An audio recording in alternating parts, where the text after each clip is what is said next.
Hello and welcome to Knowledgist. In this edition, we will be discussing about National Asset Pipeline or the National Asset Plan, whatever you say.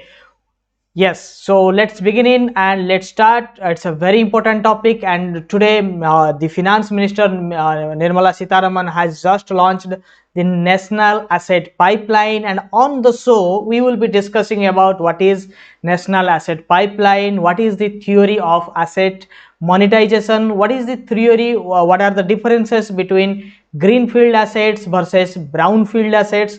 All of this in this edition of Knowledgist. But if you have not subscribed us yet, kindly subscribe now.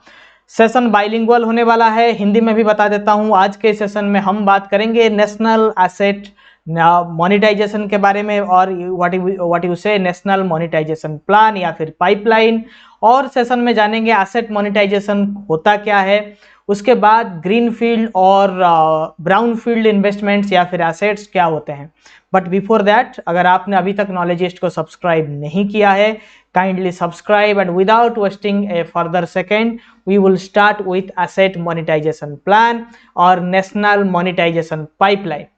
So National Monetization Pipeline is a whopping 6 lakh crore monetization plan for the central government. It's a very ambitious asset, and in this program government thinks to monetize the already sick assets or the assets that are doing well for the government. It is ranging from roads to railways, from power sector to airports. Every single asset of government is now thought to be privatized or to be monetized in coming days. तो government के जितने भी सारे pipe assets हैं वो आगे चल के मोनेटाइज होंगे. तो ये मोनेटाइज स्कीम में क्या है, जैसे हमने प्राइवेटाइजेशन स्कीम के बारे में सुना था, यानी कि गवर्नमेंट अपने जो एसेट्स हैं उसको बेचकर पैसा इकट्ठा कर रहा है या फिर they are raising the investment. But monetization plan is different than in disinvestment. How it is different? Because in disinvestment government directly sells that asset, but in this national monetization plan government will lease their assets for a certain period of time. ठीक है, तो difference between privatization and monetization is in monetization the ownership is to remain with the government. Monetization के plan में जो ownership है वो government के पास रहेगा.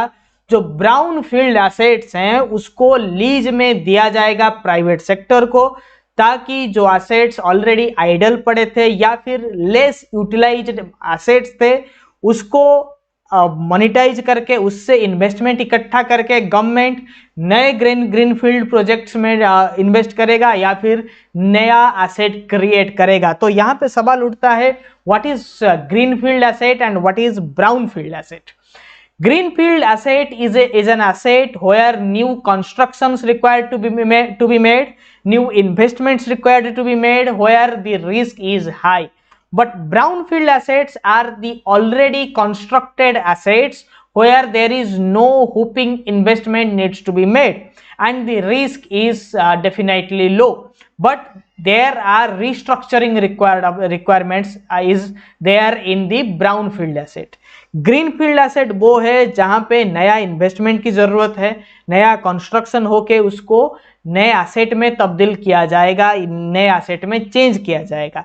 ब्राउनफील्ड एसेट एक ऑलरेडी कंस्ट्रक्टेड एसेट है जिसको लीज में देकर या फिर उसको रिनोवेट करके नए प्रोडक्शंस या फिर नए इन्वेस्टमेंट रेज किया जाता है. ठीक है, जैसे कि greenfield asset for example there is a place where Tata company wants to create a factory for a new factory, want to establish a new factory for their car manufacturing. Okay, so that is a greenfield asset. They will turn a place or a piece of land or a piece of asset into a new venture.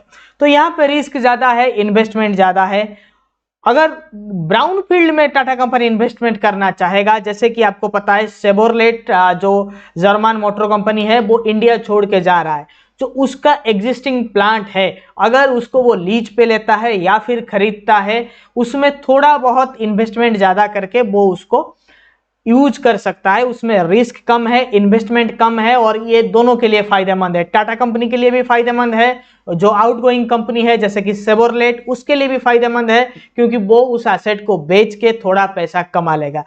इसी तरह से जो railway के platforms हैं, जो railway के infrastructure हैं, वो already developed by government, but इसमें जो थर्ड पार्टी है या फिर प्राइवेट सेक्टर है वो थोड़ा बहुत इन्वेस्टमेंट करके उसमें वो मुनाफा कमा सकता है, और गवर्नमेंट को वो आइडल पड़ा हुआ इन्वेस्टमेंट, आइडल पड़ा हुआ प्लेटफॉर्म मोनिटाइज करके गवर्नमेंट वहां से पैसा रेज करके किसी दूसरे सेक्टर में इन्वेस्ट कर सकता है। This is the investment plan, this is the monetization plan. Hope you are getting it. Those who are watching this video, if you like this presentation, do give a thumbs up। ठीक है, इसको like करते चलिए। सो NMP estimates aggregate monetization of ₹6 lakh। monetization होता है क्या? asset monetization is there in every sector। in banking there is a monetization plan। the special purpose vehicle is one instrument where this monetizations do take place। जैसे कि मान लीजिए जो NBFC है उसने, ये हर साल होता है NBFC के साथ, NBFC जो एंड यूजर्स हैं, जो कस्टमर्स हैं, उनको लोन देता है। 50 लाख करोड़ का पोर्टफोलियो है, उसने लोन दे दिया, तो उस NBFC के पोर्टफोलियो को स्टेट बैंक ऑफ इंडिया खरीद लेता है। ये हर साल ये ऐसा प्रोसेस होता है, बड़े बैंक्स NBFC के लोन पोर्टफोलियो को खरीद लेते हैं। जो लोन पोर्टफोलियो है वो NBFC का आइडल पड़ा हुआ था, उसने ऑलरेडी लोन दे दिया था, उसने अपना वो पोर्टफोलियो बेचकर कुछ पैसा कमा लिया और उस पैसे से उसने नया इन्वेस्ट किया, नए लोगों को लोन दिया, फिर पैसा जनरेट किया। और यहाँ पे बैंक के लिए क्या फायदा है? बैंक को प्रायोरिटी सेक्टर में इन्वेस्ट करना था, जिसमें ना इन्वेस्ट करने से गवर्नमेंट को या फिर बैंक को फाइन होता। तो बैंक ने क्या डिसाइड किया? बैंक ने नया लोन ना देकर सीधा लोन का पोर्टफोलियो खरीद लिया, उसमें भी प्रॉफिट होता है। ठीक है, बिना लोन देकर भी होम लोन का पोर्टफोलियो बैंक ने खरीद लिया है। ठीक है, जो प्रॉफिट होगा लॉन्ग टर्म में वो बैंक को होगा। इसी तरह से मोनेटाइजेशन हर एक फील्ड में है। This is recycling of your investment, this is an asset class. Government wants to build a new asset class out of the infrastructures that already created by the government years ago. Government अपने जो highways हैं उनको भी lease में देना चाहता है, उनको मोनेटाइज करना चाहता है। ठीक है, वहां पे highway at the end will the ownership will remain with the government, but for the time being for the maintenance, for creating toll plazas, government will allow for development works, development and construction work, building of new bridges, government will give it to the private sector for 20-25 years. Private sector will put investment, they will not go to make new roads, they will develop the already prepared highways and they will make money out of it. And whatever monetization government has done out of the project of of highway, government will invest that money in some other sector to develop that sector। Okay, तो asset monetization एक limited period के लिए licensing या फिर leasing of that asset to any government, to any private authority. ठीक है, तो ये डायग्राम है उसका, गवर्नमेंट का दिया हुआ डायग्राम है। प्राइवेट इन्वेस्टर्स पब्लिक अथॉरिटी के पास आता है, एसेट और राइट्स प्राइवेट सेक्टर के पास जाता है। राइट्स में जो ओनरशिप है वो चेंज नहीं होता है, बट कुछ सालों के लिए जो मेंटेनेंस एंड ऑपरेशंस के राइट्स हैं वो प्राइवेट सेक्टर के पास चला जाता है, उसी को मोनेटाइजेशन कहा जाएगा। यहाँ पर it presents an opportunity for public asset owners to avail new financial structures. Okay, this is the structure where existing asset base will be converted or will be monetized, and the proceeds of that monetization, उसको बेचने के बाद, उसको monetize करने के बाद, बेचना is a negative word here, उसको लीज में देने के बाद जो पैसा वहां पे, proceeds of monetization means whatever amount you get by giving lease, by leasing out that property, that money will create new infrastructure for the government. And this is let me tell you, this is not new in the world. Any developed country does this for years. Any developed country, for that matter European country or USA, Canada, every country do with privatization. वो किसी भी portfolio को monetise करके public को बेच देते हैं और उस प्रोसीड से उसके जो अमाउंट आता है उससे नया इंफ्रास्ट्रक्चर बनता है, that means everything is cycled. इसके बाद ये भी आ सकता है कि जो हाईवे के प्रोजेक्ट हैं जो मोनेटाइज हो रहा है वो सेकेंडरी मार्केट में यानी कि स्टॉक मार्केट्स में भी लिस्टेड हो, जहां से पब्लिक डायरेक्टली उसको परचेज कर सके, पब्लिक की डायरेक्ट भागीदारी वहां पे रहेगा। तो इस तरह से monetize, everything is monetize, the insurance pool is monetized, loans to home loans to car loans, every portfolio is monetized, infrastructures are being monetized. इसमें पब्लिक की भागीदारी भी बढ़ता है।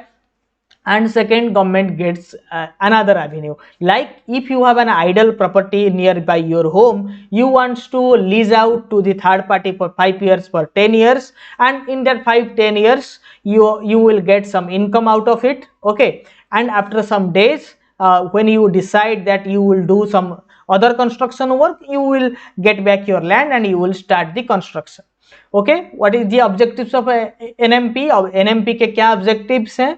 It is monetizing assets with high appetite among investors. तो investor में एक बहुत ज़्यादा भूख रहता है इस तरह के मोनेटाइज्ड एसेट में इन्वेस्ट करना, क्योंकि उनको बनी बनाया एसेट मिल जाता है। जैसे कि एक प्लेटफॉर्म ऑलरेडी बना हुआ था गवर्नमेंट के द्वारा, रिलायंस कंपनी ने ले लिया, उसको डेवलप किया, उसको हाई क्लास बनाया, उसमें कुछ उसने value added services like rest room, lodging etcetera add कर दिया। उसके बाद they earn money from the customers, from the transporters, और या फिर जो जनरल पब्लिक आते हैं वहां पे। And by that and also government raises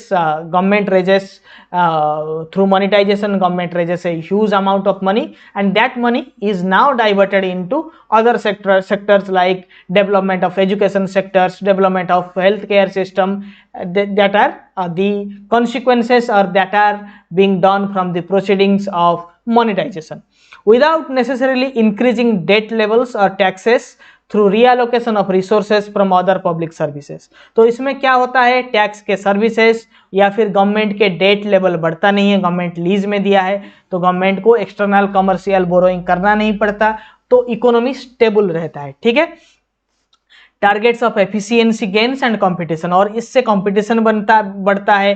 government will put on tender of leasing out special property, तो there will be a competitive spirit among the private investors, and it will enhance the investment opportunities for the private sector in India.